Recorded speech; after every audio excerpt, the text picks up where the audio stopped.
Title: खोया हुआ खजाने की खोज।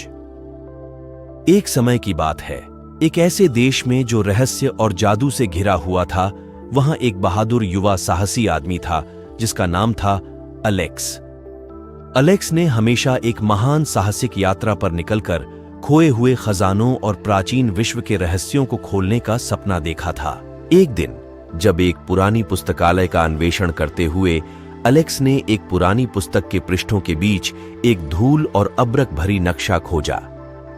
नक्शा ने एक सिरोंजी प्रतीत किया जो समय के साथ गुम हो चुके एक प्रसिद्ध खजाने भव्य पन्ना घर की जानकारी देता था। खजाने को खोजने और उसे स्वयं के लिए दावा करने के लिए उत्साहित होकर अलेक्स ने साहसिक खोज के लिए प्रस्थित हो गए जो अपराधियों से भरा हुआ था। रास्ते में उन्हें एक अजीब संयोग मिला। एक डरावनी जंगल में एक अनजान दरिंदा के साथ मुलाकात हुई। उसके साथ उन्होंने एक कल्पित संगठन, एक निडर योद्धा जिसका नाम लीना, एक बुद्धिमान बुजुर्ग जो मर्लिन कहलाते थे और एक शरारती दरिंदा जिसका नाम फ्लिन था, के साथ आगे बढ़ा। साथ में समूह घने जंगल, ऊंचे पहाड़ और धुंधले कीचड़ का सामना करते हुए सभी संदेशों और चालबाजियों को झेलते हुए आगे बढ़े।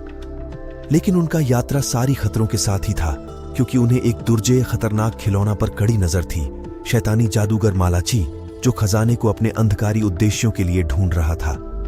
एक दिलोदिली उत्कृष्टता में अलेक्स और उनके साथी अंततः हरी उड़ान भरते हुए खजाने के छिपे हुए गुफा तक पहुंचे, जहां भव्य पन्ना घर की अद्वितीय रक्षा में सबसे अधिकारी थे।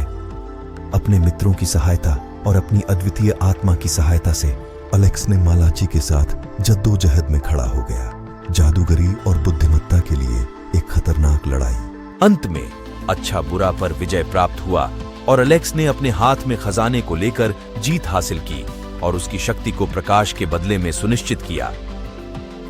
खजाने के साथ और उनके मित्रता के बंधन को मजबूत बनाकर अलेक्स और उनके साथी घर के लिए वापस लौटे। जैसे ही उन्हें हीरो के रूप में स्वागत किया गया और उनकी महान कहानी को दर्शाते हुए उन्हें उनके देशवासियों के सम्मान में स्वागत किया गया।